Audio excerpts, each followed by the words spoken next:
This is Kamlesh Ahuja sir की chemistry class. आज हम ईथर की केमिकल रिएक्शंस के बारे में डिस्कस करेंगे। केमिकल प्रॉपर्टीज ऑफ ईथर के बारे में डिस्कस करने वाले हैं हम। तो सबसे पहले हम क्लियर करें कि ईथर एक अच्छा लुईस बेस है और ईथर की जो ऑक्सीजन है वो गुड इलेक्ट्रॉन पेयर डोनर है। ये इसके दोनों रीजन ये कि दोनों जो ये एल्काइल ग्रुप हैं ये अपना इंडक्टिव इफेक्ट कौन सा रखते हैं, प्लस आई इंडक्टिव इफेक्ट रखते हैं। इलेक्ट्रॉन डोनेटिंग इंडक्टिव इफेक्ट है इन दोनों में, और दोनों इलेक्ट्रॉन डोनेटिंग इंडक्टिव इफेक्ट होने की वजह से ईथर की जो बेसिक स्ट्रेंथ है वो वाटर और अल्कोहल दोनों से ज्यादा है। ईथर अगर हम बात करें तो गुड इलेक्ट्रॉन पेयर डोनर होगा, और जब वो गुड इलेक्ट्रॉन पेयर डोनर होगा तो हम उसको अच्छा लुईस बेस बोलेंगे। और इस वजह से जो ईथर है वो ईथर किसी भी लुईस एसिड, जैसे BF3 एक लुईस एसिड है, तो BF3 BCl3, तो ये जो ऑक्सीजन का लोन पेयर है ये बोरॉन के वेकेंट p ऑर्बिटल पर ट्रांसफर होगा, और ईथर और कोई भी लुईस एसिड जब आपस में रिएक्ट करेंगे, Lb का मतलब लुईस बेस, लुईस एसिड, और ये ऑक्सीजन का लोन पेयर बोरॉन के साथ कोऑर्डिनेट कोवैलेंट बॉन्ड बना देगा। तो ईथर जो है वो सारे के सारे लुईस एसिड्स के साथ रिएक्ट करके कोऑर्डिनेट कोवैलेंट बॉन्ड बनाते हैं। इसमें ऑक्सीजन का जो लोन पेयर है वो इजीली ट्रांसफर होता है लुईस एसिड के वेकेंट ऑर्बिटल्स पर। दूसरा, अगर हम ब्रांस्टन-लोरी थ्योरी के अकॉर्डिंग चलें तो ये गुड प्रोटॉन एक्सेप्टर होगा। ये एक अच्छा प्रोटॉन एक्सेप्टर है, और जब ये अच्छा प्रोटॉन एक्सेप्टर है तो ये ब्रोंस्टेड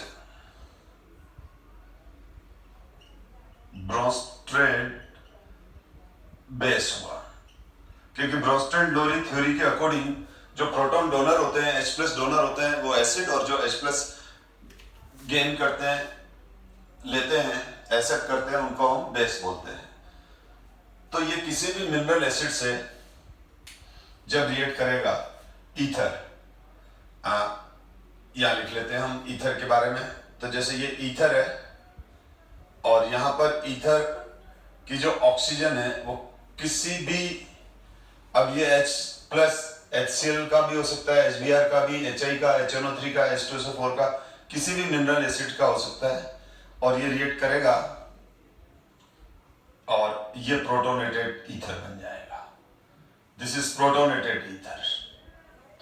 तो ये क्या हुआ, ये प्रोटॉन एक्सेप्ट किया। किसने प्रोटॉन एक्सेप्ट किया? ईथर ने प्रोटॉन एक्सेप्ट किया। ठीक है ना, ईथर ने प्रोटॉन एक्सेप्ट किया और प्रोटोनेटेड ईथर बन गया। This is the protonated ether. तो ये इसकी प्रॉपर्टी आपको ध्यान रखनी है ईथर की। और हमारे सिलेबस के अंदर जो NCERT बुक की बात करूं मैं, तो कंसंट्रेटेड HI के साथ इसका रिएक्शन काफी इंपॉर्टेंट है, और इसमें काफी सारे क्वेश्चन कॉम्पिटिटिव एग्जाम्स में भी आ रहे हैं, बोर्ड में आ रहे हैं।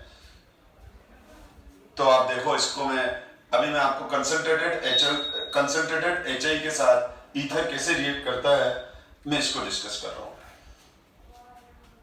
अब यहां पर ये ईथर हो गया हमारा, और दो डिफरेंट OR अनसिमेट्रिकल ईथर ले लिया, और मैंने इसका रिएक्शन HI के साथ कर दिया। जब मैं इसका रिएक्शन HI के साथ करूंगा तो HI एक अच्छा एसिड है, तो ये प्रोटॉन इधर शिफ्ट होकर और प्रोटोनेटेड ईथर बनेगा। सबसे पहले प्रोटोनेटेड ईथर बनेगा।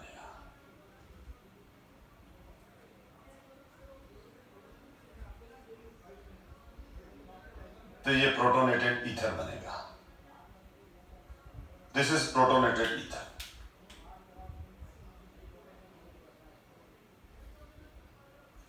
अब ये प्रोटोनेटेड ईथर जो बन गया, अब इस पे I- दो तरीके से रिएक्ट कर सकता है।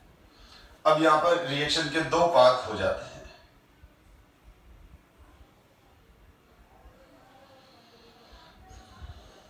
एक तो SN1 पाथ है, और जो ये SN1 पाथ होता है ये कार्बोनिमाइन मैकेनिज्म होता है, और इसके अंदर SN1 पाथवे में एक alkyl group as a carbonium ion release होगा, एक alkyl group as a carbonium ion release होगा, और दूसरा ROH बन जाएगा, R-OH। तो यहां पर ROH, तो ये कार्बोकेटाइन बन गया बेटा, ये देखो। अब क्वेश्चन ये है कि है ना, इनमें से पॉजिटिव चार्ज किस पर आएगा, यानी R, ये वाला दो एल्काइल ग्रुप है RN R-, तो R पर पॉजिटिव चार्ज आएगा कि R- पर पॉजिटिव चार्ज आएगा, ये डिसाइड करेगा इसकी रिलेटिव स्टेबिलिटी। अगर इन दोनों में से वही alkyl group as a carbocation release होगा, ध्यान से सुनना, इन दोनों में से वही alkyl group as a carbocation release होगा जिसका कार्बोकेटाइन ज्यादा स्टेबल होगा। अगर R प्लस ज्यादा स्टेबल है किससे, R- से, तो R प्लस बनेगा, और अगर R प्लस लेस स्टेबल है और R- मोर स्टेबल है, तो फिर इस केस में यहां पर पॉजिटिव चार्ज आएगा। तो बात समझ में आई मेरी। अब यहां जो कार्बोनियम आयन बनेगा वो तभी, कौन सा, किसका कार्बोनियम आयन बनेगा, इन दोनों में से जो ज्यादा स्टेबल कार्बोनियम आयन प्रोड्यूस करेगा वो ही बनेगा। तो जैसे मैंने R+ लिख दिया और R-OH उधर लिख दिया, तो R+ मोर स्टेबल कार्बोकेटायन है किससे, R+ से, इस वजह से ऐसा किया है। ठीक है, वो तो हम आगे एग्जांपल में देखेंगे। आपको मालूम है कि अगर ये प्राइमरी एल्काइल ग्रुप है, ये सेकेंडरी है, तो ये सेकेंडरी कार्बोकेटायन ज्यादा स्टेबल है तो ये बनेगा। अगर ये टर्सरी है तो टर्सरी कार्बोकेटायन ज्यादा स्टेबल होगा। अब इस केस में क्या हो जाएगा, अब यहां पर अब यहां पर जो I- है वो फास्ट स्टेप में, I- जो है वो फास्ट स्टेप में किस में कन्वर्ट हो जाएगा, I- आयोडाइड इस पे अटैक करेगा। ये हो गई हमारी फास्ट स्टेप, ये हो गई हमारी फास्ट स्टेप। कौन सी, ये वाली।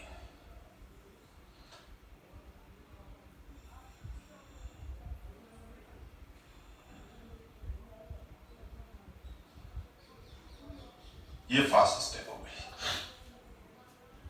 I- तेजी से इस पे अटैक करके और एल्काइल आयोडाइड बन जाएगा। तो ये तो कार्बोनियम आयन मैकेनिज्म होगा। दूसरा, अगर ऐसा हो गया और ये इसका स्लो स्टेप है, कार्बोनियम आयन फॉर्मेशन इसका स्लो स्टेप है। फास्ट स्टेप ये वाला है बेटा, ब्लू वाला। ठीक है, अब अगर मान लो ऐसा नहीं होकर अगर ये SN2 पाथवे फॉलो अप कर रहा है, तो SN2 पाथवे में क्या होगा, ये iodide ion less steric hindrance, जिस पे स्टेरिक हिंड्रेंस कम होगा उस पर बैक अटैक करेगा। तो ये जो I- है, अब ये जो I- है, अब मैं इसको यूं हटा रहा हूं ताकि आपको कंफ्यूजन नहीं हो। अब ये I- ये हो गया बैक अटैक, यानी SN2 अटैक। SN2 अटैक हो गए, वो इंटरमीडिएट ट्रांजिशन स्टेट बनेगी, ये बॉन्ड टूटने का और ये बनेगा, यानी I माइनस इस R डैश के साथ, I माइनस इस R डैश के साथ बॉन्ड बनाता जाएगा। जैसे जैसे I माइनस इसके साथ बॉन्ड बनाता जाएगा, वैसे वैसे R डैश, I माइनस जैसे जैसे R डैश के साथ बॉन्ड बनाता जाएगा, वैसे वैसे R डैश का ये वाला बॉन्ड ब्रेक होता जाएगा। ठीक है, तो थ्रू ट्रांजिशन स्टेट यहां पर क्या बन जाएगा, ROH plus R dash I, ROH plus R dash I। अब कहां SN1 होगा और कहां SN2 होगा ये हम डिस्कस करेंगे आगे। पहले तो आप ये समझ लो कि जो ईथर है उसका HI के साथ रिएक्शन दो पॉसिबल मैकेनिज्म से होता है, दो पाथ से होता है, या तो SN1 पाथवे यूज करता है या SN2। अब SN1 कब होगा और SN2 कब होगा वो हमारा सेकेंडरी क्वेश्चन है। प्राइमरी तो ये है कि आपको पहले प्राइमरी चीजें, बेसिक चीजें समझ में आनी चाहिए कि ईथर HI से कैसे रिएक्शन करता है। तो ईथर HI के साथ या तो SN1 तरीके से रिएक्शन करता है जिसमें दोनों एल्काइल ग्रुप में से एक alkyl group as a carbonium ion release हो जाता है और दूसरा एल्कोहल बन जाता है, और इन दोनों में से वही alkyl group as a carbonium ion release होगा जो ज्यादा स्टेबल है। और अगर SN2 पाथवे है तो ईथर पहले प्रोटोनाइज होगा और प्रोटोनाइज होके दोनों में से उस एल्काइल ग्रुप पर I माइनस बैक अटैक करेगा, SN2 अटैक करेगा, जिस एल्काइल ग्रुप के अल्फा कार्बन पर, जिस एल्काइल ग्रुप के अल्फा कार्बन पर स्टेरिक हिंड्रेंस कम हो। ये सारी चीजें हम लगातार पढ़ते आ रहे हैं एल्काइल हैलाइड से भी कि SN1 कहां होता है और SN2 कहां होता है। तो सबसे पहले आपको ये क्लियर कर दूं मैं कि SN1 वहां होगा जहां टर्सरी, दोनों एल्काइल ग्रुप में से एक ग्रुप टर्सरी है, बेंजाइल है। ठीक है, यानी ध्यान दो। अब मैं पहले कुछ एग्जाम्पल लेता हूं। ये टर्सरी ईथर है और ये CH3 हो गया। तो इसमें एक तरफ CH3 है और एक तरफ ये है, तो यहां पर क्या हो जाएगा, ये टर्सरी ब्यूटाइल है, ये टर्सरी ब्यूटाइल है बेटा, और ये टर्सरी ब्यूटाइल है, तो इससे टर्सरी ब्यूटाइल कार्बोकेटाइन बनेगा। और हमको हम अच्छे से जानते हैं कि टर्सरी कार्बोकेटाइन ज्यादा स्टेबल है। तो जहां पर भी HI से रिएक्शन हो, ये हुआ, प्रोटोनेटेड ईथर बना, ये बना दिया हमने प्रोटोनेटेड ईथर। अब आप देखो क्या ये प्रोटोनेटेड ईथर हो गया। अब जब ये प्रोटोनेटेड ईथर हुआ तो इसमें हम ये देख रहे हैं कि यहां पर ये रेड वाला जो कार्बन है, ये जो टर्सरी ब्यूटाइल है, टर्सरी ब्यूटाइल का ये अल्फा कार्बन है। यानी यहां अल्फा कार्बन वो होगा जिससे ऑक्सीजन बॉन्डेड है। तो यहां पर ये क्या देगा, यहां पर ये रिलीज होके CH3 ये कार्बोनियम आयन बन गया, और इधर बन गया ये CH3OH। अब आप देख लो, इसने ये इधर चला गया और हमारे पास क्या बन गया, टर्सरी कार्बोकेटाइन बन गया। और टर्सरी कार्बोकेटाइन ज्यादा स्टेबल होता है इसलिए वो बनेगा। तो इस केस में मैकेनिज्म SN1 ही चलेगा। यानी आप पहला देख लो, दोनों एल्काइल ग्रुप में से अगर एक एल्काइल ग्रुप भी टर्सरी है, ठीक है, दोनों एल्काइल ग्रुप में से, ईथर में दोनों एल्काइल ग्रुप हैं और दोनों एल्काइल ग्रुप में से अगर एक एल्काइल ग्रुप टर्सरी है, ठीक है, तो SN1 पाथवे होगा और टर्सरी एल्काइल ग्रुप के साथ आयोडाइड आ जाएगा। तो अब यहां पर क्या होगा, यहां पर ये फास्ट स्टेप में यहां पर ये फास्ट स्टेट में आयोडाइड आ जाएगा और ये तो हमारा बन गया था CH3OH और ये आयोडाइड आ गया। तो हमारे पास टर्सरी ब्यूटाइल आयोडाइड बना, टर्सरी ब्यूटाइल आयोडाइड बन गया। तो methyl alcohol.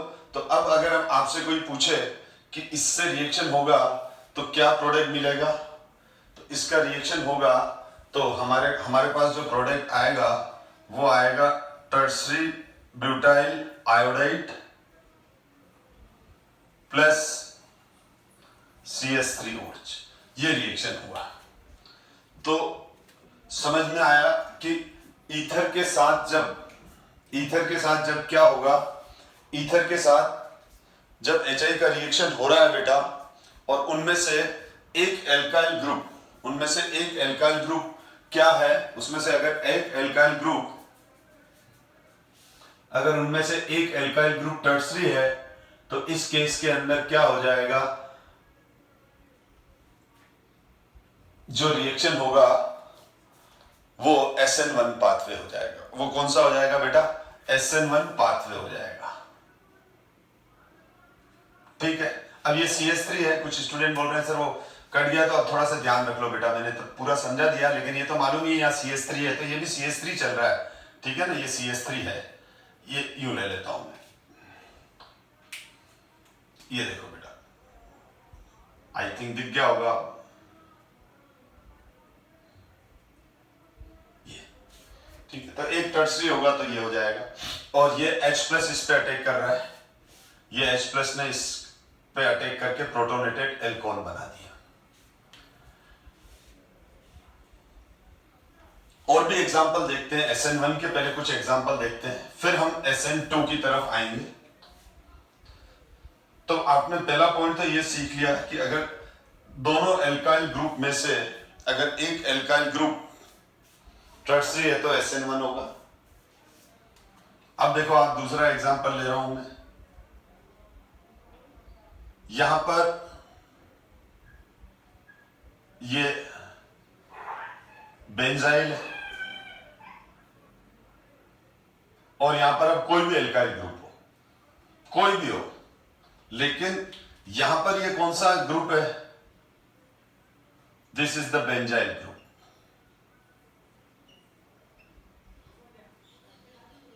This is the benzyl group. तो बेंजाइल ग्रुप होगा तो आपको मालूम है कि ये जो कार्बोकेटायन है वो काफी ज्यादा स्टेबल होता है। ये वाला जो कार्बोकेटायन है वो बहुत ही अच्छी स्टेबिलिटी रखता है, ठीक है। यानी ये पॉजिटिव चार्ज अंदर डीलोकलाइज होगा और इसके रेजोनेटिंग स्ट्रक्चर बन जाएंगे, 5 रेजोनेटिंग स्ट्रक्चर बन जाएंगे। तो ये तो और ज्यादा फास्ट SN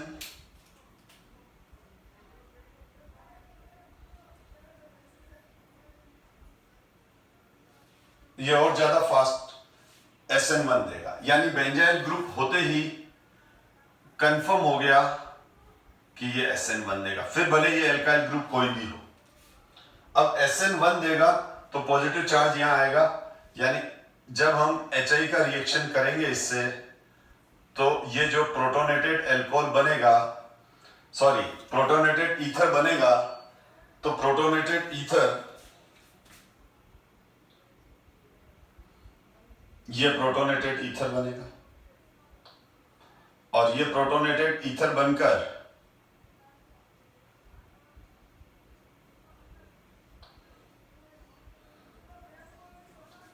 यहां पर जो हो जाएगा बहुत ही इजीली क्या बन जाएगा, बेंजाइल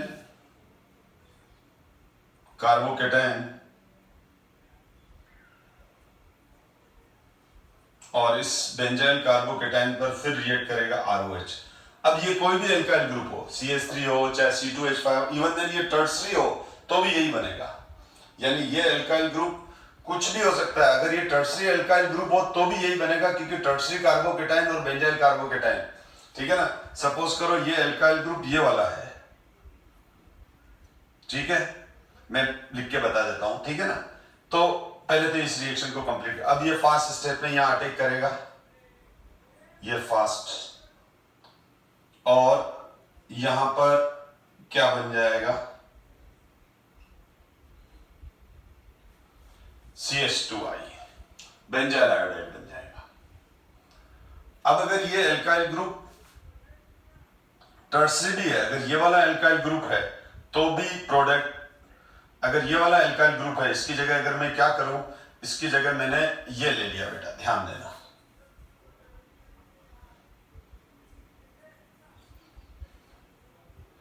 तो यूं तो टर्सरी कार्बोकेटाइन भी ज्यादा स्टेबल होता है, लेकिन अब इन दोनों कार्बोकेटाइन में से कौन सा कार्बोकेटाइन बनेगा जो ज्यादा स्टेबल होगा। तो इस केस के अंदर फिर यहां पर टर्सरी अल्कोहल बनेगा और रिएक्शन तो भी यही होने वाली है। अब बोलोगे कि सर ये कार्बोकेटाइन भी तो स्टेबल है, यस स्टेबल है। तो अब हमारे पास दो कार्बोकेटाइन बनने की पॉसिबिलिटी हो गई, ये वाला और ये वाला। अब इन दोनों में से देखो कौन सा ज्यादा स्टेबल है, जो मैंने अभी भी बताया था, इन दोनों में से कौन सा ज्यादा स्टेबल है, इन दोनों में से ये मोर स्टेबल है, ये मोर स्टेबल कार्बोकेटाइन है इसके कंपैरिजन में, इसके कंपैरिजन में ये लेस स्टेबल है। क्योंकि आप देखो हम कंपेयर किससे कर रहे हैं, तो इसीलिए मैंने क्या कहा था, जब किसी रिएक्शन के अंदर एक से ज्यादा इंटरमीडिएट बन रही हो, एक से ज्यादा कार्बोकेटाइन बन रहे हो, तो अब उस केस में क्या हो जाता है, उस केस के अंदर जो मोर स्टेबल कार्बोकेटाइन होगा वो वाला बनेगा, उस केस में फिर जो मोर स्टेबल कार्बोकेटाइन होगा वो वाला बनेगा। तो टर्सरी कार्बोकेटाइन से ज्यादा स्टेबल कौन है, टर्सरी कार्बोकेटाइन से ज्यादा स्टेबल है, ये फिनाइल कार्बोकेटाइन, या ये वाला फिनाइल कार्बोकेटाइन बोलते हैं इसको। ये पॉजिटिव चार्ज अंदर डिलोकलाइज होकर स्टेबिलिटी गेन करेगा, तो इसीलिए हम यहां पर SN1 होगा। तो आपने क्या देखा, यहां पर बेंजाइल ग्रुप हो, इन दोनों में से एक ग्रुप ईथर में, दोनों एल्काइल ग्रुप में से एक एल्काइल ग्रुप बेंजाइलिक नेचर का हो, टर्सरी हो या एलाइलिक हो, ठीक है। अब यहां पर एक R ले लिया मैंने, ठीक, और यहां पर दूसरा ले लिया मैंने, यहां पर एलाइल ग्रुप ले लिया। कौन सा ग्रुप ले लिया, एलाइल। अब इस केस में क्या होगा, फिर SN1 होगा, क्योंकि एलिलिक ये एलाइल ग्रुप हो गया। बेटा कुछ स्टूडेंट कंफ्यूज हो रहे हैं बेंजाइल एलाइल, तो ये तो बहुत अच्छे से मैंने पढ़ा चुका हूं एल्काइल हैलाइड में, एल्काइल हैलाइड किस, तो अब इसमें भी क्या हो जाएगा, उसी तरह से जब दोनों R में से एक एलाइल हो, तो अब इस केस में क्या होगा, देखो इस केस में भी यही हो जाएगा। मैं इसी में चेंज कर रहा हूं, इसलिए ध्यान से देखो बेटा।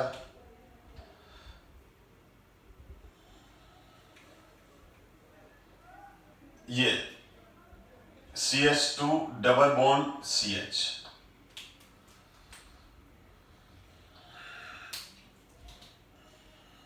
और अब यहां पर जो कार्बोकेटाइन बनेगा वो ये वाला कार्बोकेटाइन बनेगा, और ये सिंपल, अब ये R C2H5 CH3 कुछ भी हो सकता है, ठीक है। अब यहां पर ये बन गया एलाइल कार्बोकेटाइन, और ये एलाइल कार्बोकेटाइन में रेजोनेंस स्टेबिलिटी होती है। ये बात अलग है कि बेंजाइल कार्बोकेटाइन से ये लेस स्टेबल है, लेकिन ऑर्डिनरी एल्काइल ग्रुप के ऊपर जो पॉजिटिव चार्ज आता है उससे ज्यादा स्टेबल है। यानी ये ज्यादा स्टेबल है CH3 प्लस से, ये ज्यादा स्टेबल है CH3 CH2 प्लस से, ये ज्यादा स्टेबल है इस कार्बोकेटाइन से, ये ज्यादा स्टेबल है इस कार्बोकेटाइन, इन सब कार्बोकेटाइन से ये ज्यादा स्टेबल है, ठीक है। अब ये ये टर्सरी कार्बोकेटायन है, ये है, तो इन दोनों में भी ये एलाइन मोर स्टेबल है, ये एलाइन। तो मेरे कहने का मतलब टर्सरी कार्बोकेटायन से भी ये ज्यादा स्टेबल है क्योंकि रेजोनेंस नहीं है। जिस कार्बोकेटायन में अगर रेजोनेंस आ गया तो रेजोनेंस जिस कार्बोकेटायन में होगा तो उसकी स्टेबिलिटी ज्यादा होगी ऐसे कार्बोकेटायन से जिसमें रेजोनेंस नहीं है। तो यहां पर भी ये SN1 मैकेनिज्म चलेगा और अब यहां पर जो HI का H+ और ये I- यहां अटैक कर जाएगा। तो कुल मिला के यहां जो प्रोडक्ट मिलेगा वो मिलेगा CH2 double bond CH CH2I plus ROH। तो अगर हमें नटशेल में अगर हम पहले ये समझ लें कि SN1 मैकेनिज्म कहां मिलेंगे, तो SN1 मैकेनिज्म जो हमको मिलेंगे वो टर्सरी एल्काइल OR, ठीक है, या यू ले लूं मैं समझाने के लिए ROR। अब यहां R नहीं लिख के मैं इसको स्फीयर बना देता हूं। अब यहां पर ये अगर टर्सरी एल्काइल है, ये अगर टर्सरी एल्काइल ग्रुप है, ये अगर बेंजाइल ग्रुप है, ये अगर एलाइल ग्रुप है, तो ये ऐसे हैं। अगर इनमें से कोई भी एक ग्रुप है, इनमें से अगर कोई भी एक ग्रुप है, तो जो HI के साथ रिएक्शन होगा वो SN1 होगा और जो I- है वो इसके साथ या इसके साथ या इसके साथ आके जुड़ेगा, जो मैंने अभी आपको समझाया। बहुत अच्छा प्रेजेंटेशन हो गया बेटा ये समझने के लिए कि आप कैसे पता करोगे कि हम इसको SN1 पाथ से चलाएं कि SN2 पाथ से चलाएं। तो मैंने कुछ आपको कॉन्सेप्ट एक्सप्लेन किए हैं, इनकी हेल्प से हम ये पता कर पाएंगे कि कब SN1 होगा। अब इसी तरह से मैं SN2 का कुछ एग्जांपल देके और उसका कंक्लूजन निकालते हैं, तो ध्यान देना बेटा। तो SN2 कब होगा ये देखते हैं। तो SN2 कब होगा ये देखते हैं हम। SN2 में एक एल्काइल ग्रुप मिथाइल या प्राइमरी हो, ठीक है ना। SN2 में ROR ये वाला जो ग्रुप है, अगर ये वाला ग्रुप मिथाइल है या ये वाला प्राइमरी एल्काइल ग्रुप है, तो मैकेनिज्म SN2 चलेगा। ध्यान रखना दोनों ही, इधर भी यही होना चाहिए, इधर भी यही होना चाहिए, या ज्यादा सेकेंडरी हो जाए। मैं कंफ्यूजन नहीं कर रहा हूं। अभी आप देखो कि इन दोनों एल्काइल हैलाइड पर जो अल्फा कार्बन है उस पर स्टेरिक हिंड्रेंस कम होना चाहिए। छोड़, ठीक है, मैं एक बार एग्जांपल दे देता हूं, चलो, क्योंकि SN1 में भी पहले मैंने एग्जांपल दिया, फिर लास्ट में लिखा तो अच्छे से समझ में आया। इस पॉइंट को मैं वापस लिख दूंगा, अभी छोड़ो इसको, पहले एक बार रिएक्शन देख लो। जैसे ये देखो बेटा, मैं कुछ रिएक्शन ले लेता हूं, पहले कुछ SN2 मैकेनिज्म के एग्जाम्पल ले लेते हैं। अब इसमें तो कोई डाउट ही नहीं है, क्योंकि सिमेट्रिकल ईथर है, तो एक के साथ CH3OH आ जाएगा, दूसरे का CH3I आ जाएगा। अब ये दोनों हैं। अब यहां पर देखो, यहां पर ये दोनों CH3 और ये CH2CH3 है। अब इनमें आप ये देख लो, न तो दोनों में से कोई भी एल्काइल ग्रुप न तो टर्सरी है, न बेंजाइल है, न एलाइल है, और न ही हमारे जो अल्फा कार्बन है, यानी जिस कार्बन पे रेड कार्बन कर रहा हूं उस पे कोई स्टेरिक हिंड्रेंस नजर आ रहा है, ठीक है ना। तो अल्फा कार्बन का मतलब यहां ईथर में दो अल्फा कार्बन होते हैं, क्योंकि ये वाला भी अल्फा कार्बन और ये वाला भी, यानी लेफ्ट हैंड साइड और राइट हैंड साइड दोनों जो कार्बन है वो अल्फा कार्बन है, ये भी अल्फा कार्बन है, ये अल्फा कार्बन है। तो हम क्या लिखते हैं इसके ऊपर, ये अल्फा कार्बन और ये बीटा कार्बन, ये अल्फा डैश और आगे रहता है। तो हम क्या बोलेंगे, दोनों जो अल्फा कार्बन होने चाहिए उस पर कोई स्टेरिक हिंड्रेंस नहीं होना चाहिए। अब यहां पर वही हुआ बेटा, मैंने क्या किया, इसको HI से रिएक्ट करवाया, तो HI से रिएक्ट होते ही ये प्रोटोनेटेड एल्कोहल बन गया। जब ये प्रोटोनेटेड एल्कोहल बना, ये प्रोटोनेटेड एल्कोहल बन गया मेरा, दिस इज प्रोटोनेटेड एल्कोहल। ध्यान से देखो बेटा, अब ये प्रोटोनेटेड एल्कोहल बनने के बाद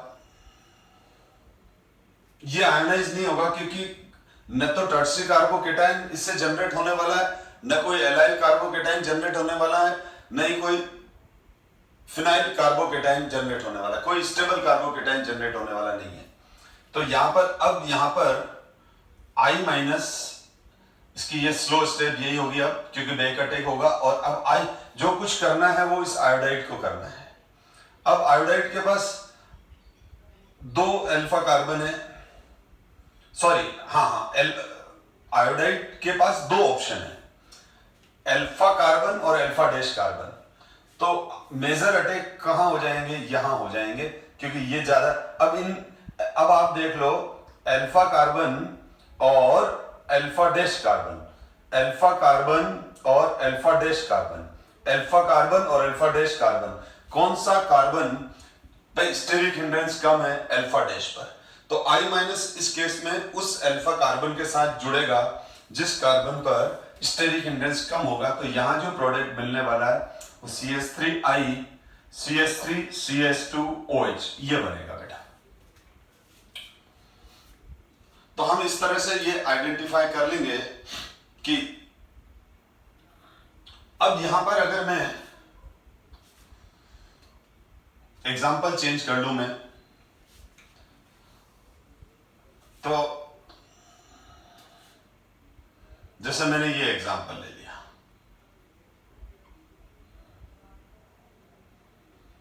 अब मैं थोड़ा सा डायरेक्ट लेने की कोशिश करूंगा। अब आप कंसेप्ट समझ चुके हो बेटा।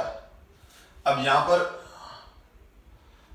HI, अब यहां तो ये क्लियर हो गया, ये भी, ये रेड कार्बन, ये रेड कार्बन, ये अल्फा और ये अल्फा डैश, दोनों ही कार्बन प्राइमरी कार्बन है, दोनों ही कार्बन प्राइमरी कार्बन है। जब दोनों ही कार्बन लेफ्ट और राइट वाले प्राइमरी हैं तो कंफर्म हो गया SN2 होगा। अब हमको H प्लस और I माइनस, तो I माइनस किस अल्फा कार्बन पे जाएगा, अल्फा वाले पे जाएगा कि अल्फा डैश पे जाएगा, तो ऑब्वियसली इस पे जाएगा, क्योंकि कुछ भी है इसका स्टेरिक हिंड्रेंस इस पे अटैक करने से रोकेगा। मेजर प्रोडक्ट यानी इस केस में I minus goes to that carbon which have less steric hindrance, ठीक है, यानी छोटे एल्काइल ग्रुप के साथ I माइनस जनरली जाएगा, ठीक है, स्मॉल एल्काइल ग्रुप के साथ जाएगा, लेकिन लेस स्टेरिक हिंड्रेंट कार्बन है ये, इसके कंपैरिजन में इस पे क्या है, लेस स्टेरिक हिंड्रेंस है।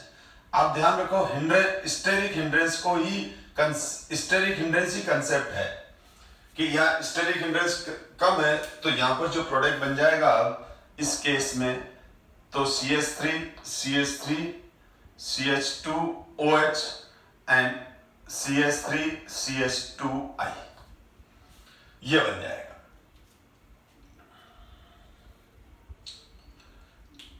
तो इस तरह से आप आइडेंटिफाई करना, दोनों तरफ, और एक तरफ प्राइमरी हो और एक तरफ सेकेंडरी हो तो भी SN2 ही चलेगा। मैं अभी और एग्जांपल दे रहा हूं। अब इसके अंदर अगर मैं यही रिएक्शन एरोमेटिक ईथर्स के साथ कर रहा हूं तो वहां हमारी प्रॉब्लम खत्म हो जाती है, क्योंकि यहां पर ये एरोमेटिक ईथर की बात कर रहा हूं मैं। एरोमेटिक ईथर में क्या होता है, एरोमेटिक ईथर में ये जो ऑक्सीजन का लोन पेयर है वो अंदर डीलोकलाइज होगा, तो यहां पार्शियल डबल बॉन्ड कैरेक्टर आ जाएगा। तो यहां पर ऑटोमेटिकली दो चॉइस तो खत्म हो गई बेटा, क्योंकि जैसे ही ये प्रोटोनेटेड होगा जैसे ही ये प्रोटोनेटेड हुआ,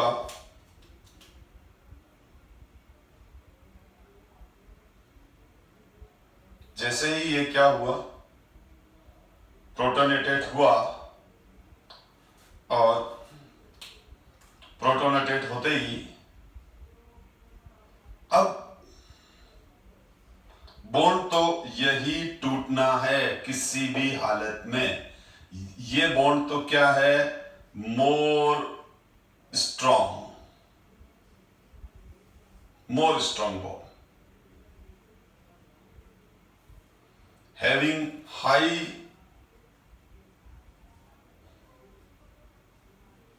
bond dissociation energy due to carbon oxygen double bond character.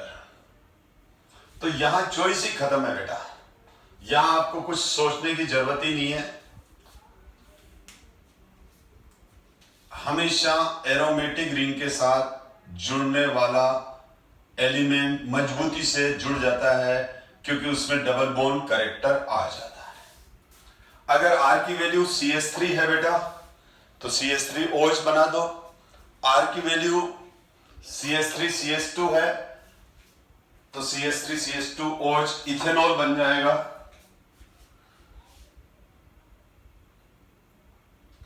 तो यहां पर ये वाला रिएक्शन होगा बेटा। और अगर हम दोनों ही जगह R लगा दें, सॉरी दोनों जगह एरोमेटिक रिंग लगा दें, इसका नाम है die phenyl ether, बेंजोऑक्सी benzene.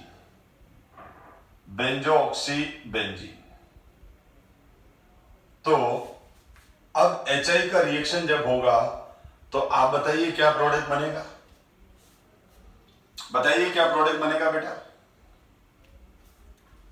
No reaction. Reason ये हो गया कि अब यहां पर ये दोनों ही ऑक्सीजन दोनों तरफ डायरेक्ट एरोमेटिक रिंग से जुड़ा हुए हैं, तो पार्शियल डबल बॉन्ड कैरेक्टर यहां पर भी है और यहां पर भी है, इसीलिए यहां पर कोई रिएक्शन नहीं होगा। लेकिन अगर ऐसा होता तो बीच में CH2 आ जाता तो रिएक्शन बहुत तेजी से हो जाती, क्योंकि अब तो अब जो ये ग्रुप बन गया, ये तो बेंजिल ग्रुप है बेटा, बेंजाइल ग्रुप है। और इस पे जैसे ही HI होगा तो कार्बोकेटाइन इस पे बनेगा, और यहां पर जो इसका प्रोडक्ट मिल जाएगा, इस केस में HI से रिएक्शन का यहां जो प्रोडक्ट मिलेगा बेटा, वो मिल जाएगा फिनोल प्लस CH2I।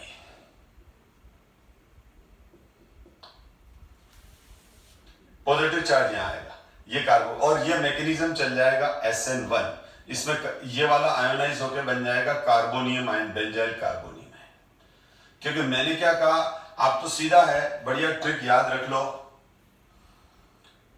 कि दोनों एल्काइल ग्रुप में से अगर एक एल्काइल ग्रुप टर्सरी है, बेंजाइल है या एलाइल है, तो SN1 बाकी SN2। और एरोमेटिक के लिए लिख दिया कि फिनोल हमेशा ही बनेगा, फिनोल हमेशा ही बनेगा। तो हमने जो डिस्कस किया उसको मैं डिस्प्ले कर देता हूं। इन केमिकल रिएक्शन में हमने क्या देखा, CO बॉन्ड ही ब्रेक हुआ था। इस रिएक्शन के अंदर कोई भी रिएक्शन में हमने देखी, जितने भी रिएक्शन देखी, जैसे मैं एक सिंपल एग्जांपल वापस रिपीट करके बता देता हूं। तो HI का जब रिएक्शन हुआ, चाहे SN1 पाथवे हुआ हो, चाहे SN2 पाथवे हुआ हो, ठीक है ना, बॉन्ड तो ये वाला टूटा, ये टूटेगा या ये टूटेगा, तो ठीक है, तो क्या बन जाएगा, ठीक है, एक कार्बन पर तो OH आ जाएगा और एक कार्बन पर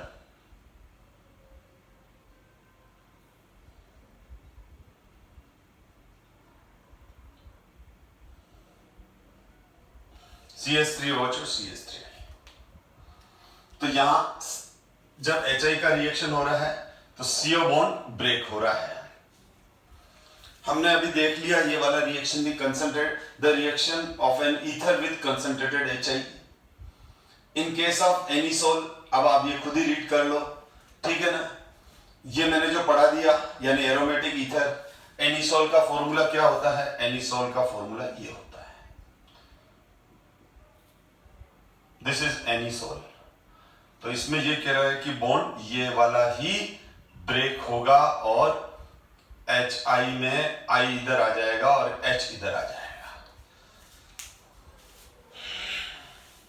give the major product of the following, ये NCERT बुक का क्वेश्चन है बेटा, और हम देख लेते हैं इसको। वैसे ही आप कर सकते हो, मैं करवा चुका हूं बेटा। अब मैं इसमें डायरेक्ट बता देता हूं आपको। ये देखो बेटा, इस केस में यहां पर तो मैकेनिज्म चलेगा, इसमें चलेगा SN2 मैकेनिज्म, SN2 मैकेनिज्म चलेगा, ये करवा चुका हमने बेटा। और SN2 मैकेनिज्म चलेगा और I माइनस कहां अटैक करेगा? I माइनस यहां अटैक करेगा। तो फर्स्ट वाले का जो आंसर होगा, मैं आंसर लिख रहा हूं, ये अब क्वेश्चन आपको खुद करने हैं, ठीक है, क्योंकि ये चीजें मैं समझा चुका।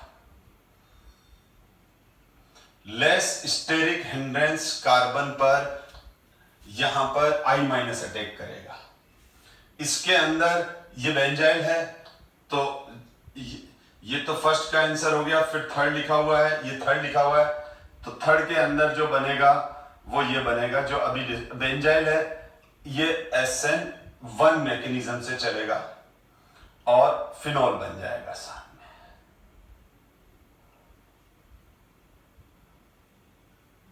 ये SN2 था और ये भी SN1 चलेगा, पर ये दोनों सेम ही हो गए बेटा, भूल से सेम आ गए, थर्ड आ गया, एक मिस हो गया, कोई बात नहीं, मैंने लेकिन सारा करा दिया है आपको, ठीक है।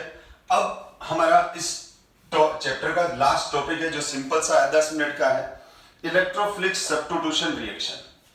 तो यहां पर ये इलेक्ट्रोफिलिक सब्स्टिट्यूशन रिएक्शन बेटा ऑर्थो और पेरा पोजीशन पे देते हैं, जो ये एरोमेटिक ईथर है। इलेक्ट्रोफिलिक सब्स्टिट्यूशन रिएक्शन किसकी प्रॉपर्टी होती है? एरोमेटिक्स की। तो एरोमेटिक रिंग पर इलेक्ट्रोफाइल अटैक करता है और वहां से वो इलेक्ट्रॉन पेयर लेकर बेंजीन रिंग के साथ एरोमेटिक रिंग के साथ जुड़ जाता है। अब यहां पर इसका कौन सा इफेक्ट है? +R इलेक्ट्रॉन डोनेटिंग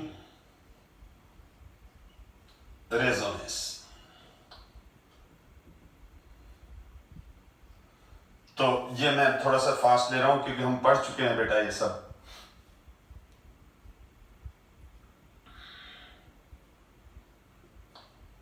अब ये तो हम बहुत अच्छे से पढ़ चुके हैं।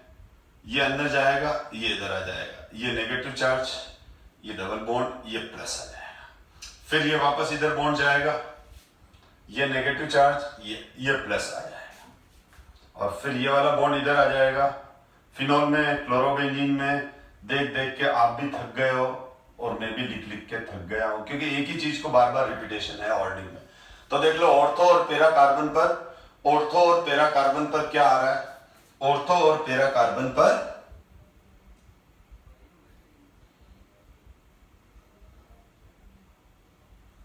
नेगेटिव चार्ज डिलोकलाइज हो रहा है।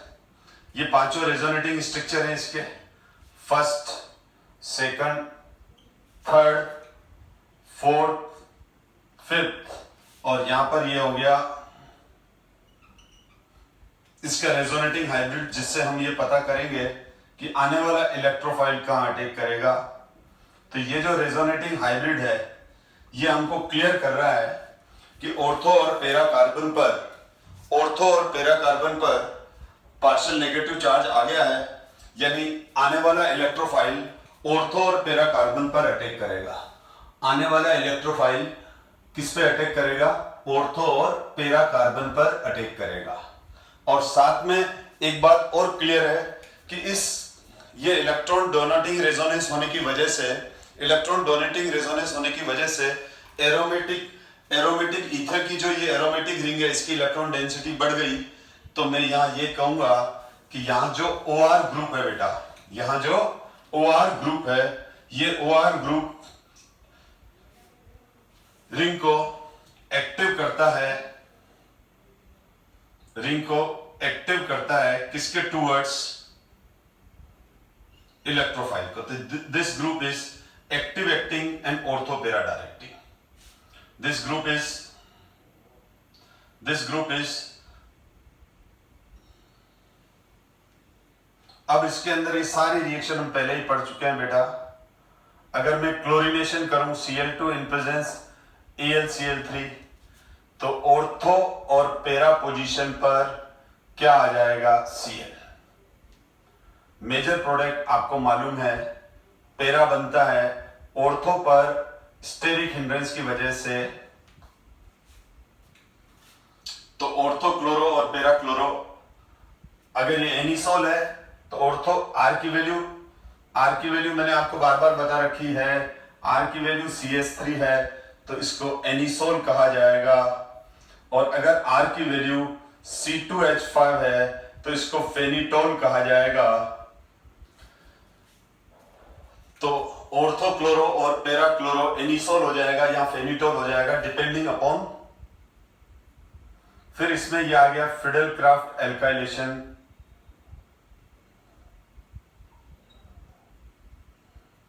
फ्रीडेल-क्राफ्ट एल्काइलेशन में मैंने ले लिया CH3Cl इन प्रेजेंस AlCl3।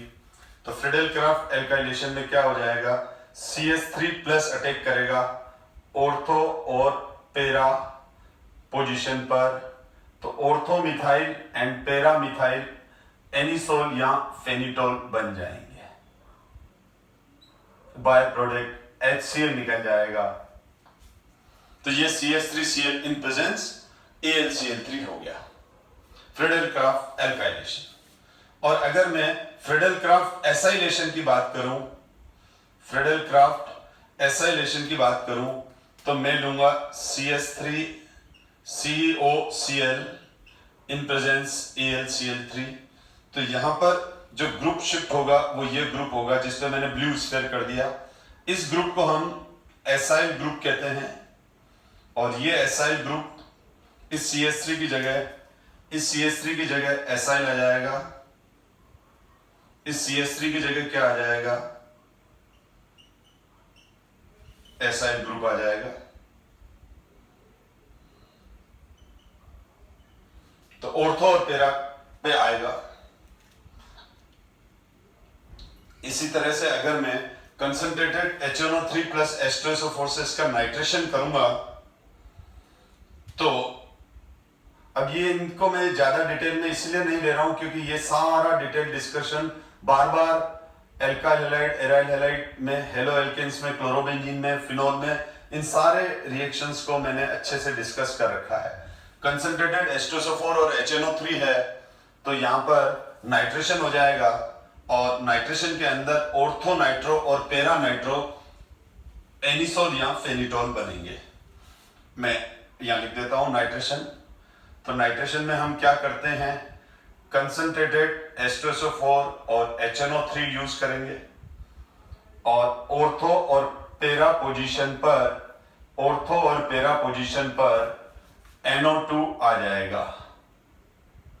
तो स्टूडेंट्स ये चैप्टर ऑलमोस्ट कंप्लीट है, लेकिन मैं इसकी एक क्लास और बाद में लेने वाला हूं जिसमें खाली कुछ स्पेशल रिएक्शन डिस्कस करूंगा मैं, जो बोर्ड बुक में तो नहीं है, और प्लस कुछ इंपॉर्टेंट कॉम्पिटिटिव एग्जाम्स के क्वेश्चन डिस्कस करूंगा। लेकिन बोर्ड पॉइंट ऑफ व्यू से अगर चले तो यहां तक मैंने क्लियर कर दिया है, और ये सारी क्लासें अगर आपने पूरे अल्कोहल ईथर फिनोल की देख रखी है तो जेईई मेंस और नीट और बोर्ड लेवल तक तो आपको कोई प्रॉब्लम नहीं आएगी।